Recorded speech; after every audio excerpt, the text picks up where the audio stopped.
श्री राम, जय श्री बालाजी महाराज। पंच शक्तियों की पूजा घर में सदैव करनी चाहिए। पंच शक्ति कौन सी है, कौन सी शक्ति है जिनकी पूजा हमें अपने घर में हमेशा करनी चाहिए?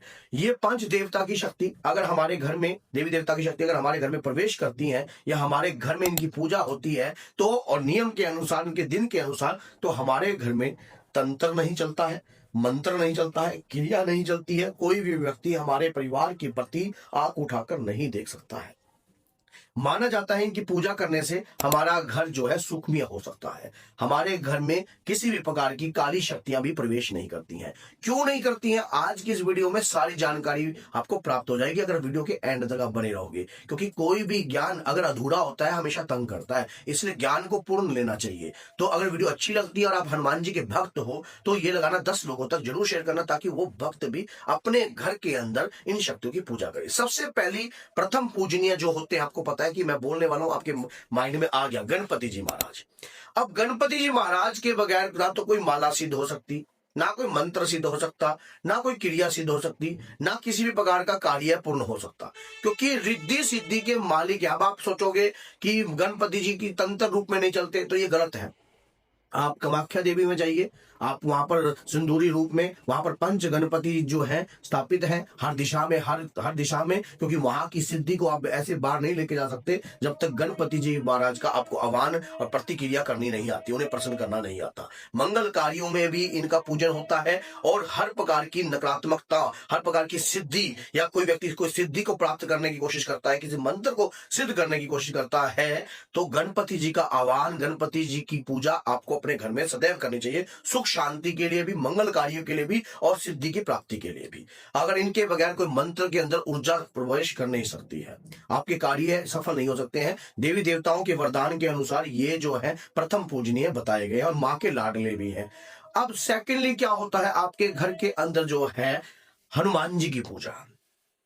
हनुमान जी की पूजा घर में इसलिए की जाती है, भगवान राम के वरदान के अनुसार कि कलयुग तेरे नाम है, ये मेरा वरदान है।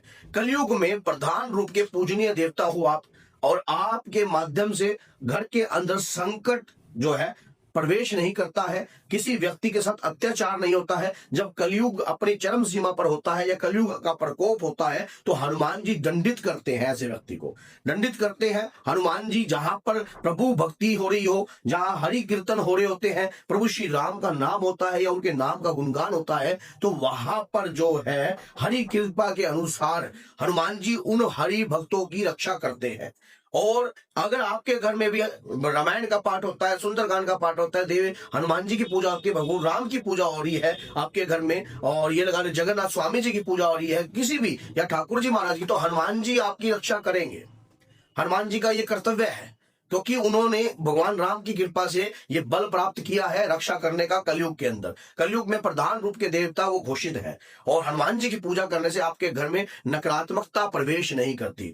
अब उसके बाद कुल देवी की पूजा। माना जाता है कि कुल देवी की पूजा अगर आपके घर में नहीं होती है या कुल देवी की पूजा बंद हो जाती है तो आपके घर के अंदर जो है अभिशापित कार्य होने लग जाते हैं। जैसे कि घर में अकाल मृत्यु, जैसे कि एक्सीडेंट हो जाना, जैसे घर में तंत्र का प्रवेश कर जाना, या घर के अंदर नकारात्मकता का प्रवेश करना।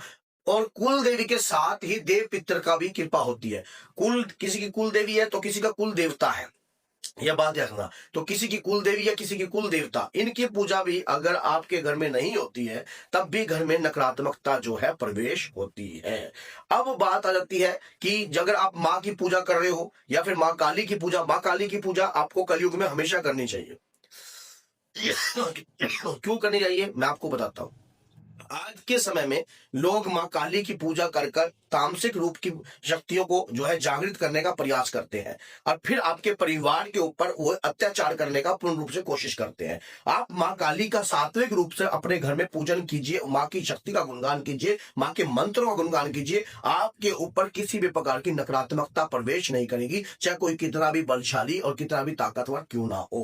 क्योंकि मां काली जो है कलयुग की जागृत रूप की शक्ति है, तो मां काली की पूजा जो है आपके घर में जरूर होनी चाहिए। ये बात याद रख जाए, काली कलकत्ते वाली तेरा वार न जाए खाली। माँ दक्षिणेश्वर काली काल स्वरूप होती है, माँ भद्र काली समझ गए, और महाकाली। तो ये शक्ति जो है आपको पता है कि आपके घर की रक्षा करती है। ऐसे ये नहीं है कि आपके घर में, क्योंकि अगर कोई व्यक्ति मान लीजिए शमशान की काली की चौकी से आपके ऊपर प्रयास कर रहा हो तो नहीं चल पाएगी, नहीं आपके ऊपर काबू हो पाएगी, क्योंकि आप पहले से ही अपने घर में सात्विक तौर पर, देख एक बात याद रख लेना, सात्विक तौर पर पूजा करना सरल नहीं होता, औखा होता है। तामसिक तौर पर पूजा करना सरल होता है। माँ काली को अगर आप तामसिकता पर चलाते हो तो बहुत शीघ्रता से कार्य करते हैं, लेकिन अगर सात्विकता से चला दी तो किया हुआ कार्य कभी वापस नहीं लौट कर आता है। ये बात याद रख लेना। माँ काली की पूजा जो है अगर सात्विक तौर पर अगर आप सिद्ध कर लेते हो तो यहाँ तक कि आपकी लाइफ टाइम की गारंटी शक्ति स्वयं आपकी गारंटी लेती है और आपके घर में नेगेटिविटी को प्रवेश नहीं होने देती है। अब बात आती है क्षेत्रपाल।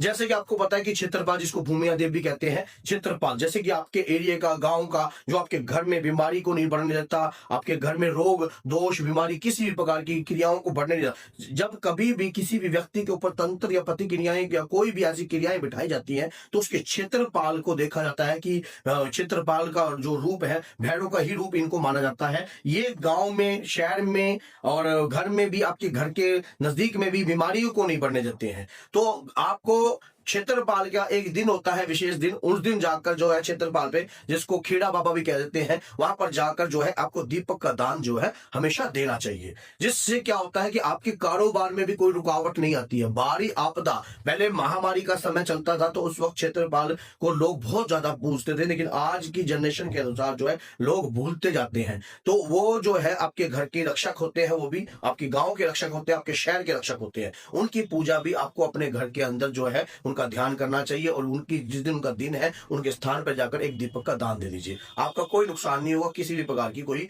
दिक्कत समस्या आपके साथ होगी नहीं।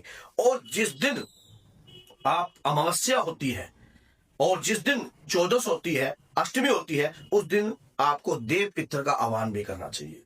माँ जगत जननी, माँ भवानी अंबिके से प्रार्थना करनी चाहिए कि हे माँ, और गुरुदेव का पूजन, ये याद रखना कि गुरु, आपका कोई गुरु है अगर नहीं है तो उनका पूजन, ये बात याद रखना आपको हमेशा करना चाहिए। क्योंकि आपका कोई पितर है, देव पितर है, तो गुरु के माध्यम से वो सिद्ध हो जाता है, गुरु के माध्यम से वो आपके परिवार में प्रवेश हो जाता है, कार्य करता है, आपकी तरक्की कराता है, आपकी लाइफ में दिक्कत नहीं आ सकता।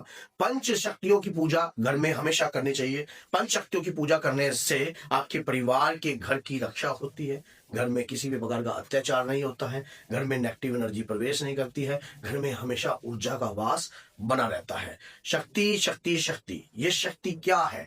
शक्ति वो है जो आपके भीतर वास करती है, उसे जगाना पड़ता है। इसी प्रकार से पूजा पाठ करने से, इनकी पूजा पाठ करने से, इनके आह्वान करने से ये शक्ति जाग गई तो आपके परिवार की हर प्रकार से रक्षा करती है, हर प्रकार की रोग दोष बीमारी से आपके परिवार को दूर करती है। तो अगर वीडियो अच्छी लगी है तो लाइक कीजिए, हितकारी लगी है तो शेयर कीजिए, और 10 लोगों को तो जरूर शेयर कीजिए ताकि आपका भी शेयर इस वीडियो में डल जाए। तो बोलिए जय सीताराम, जय माता दी।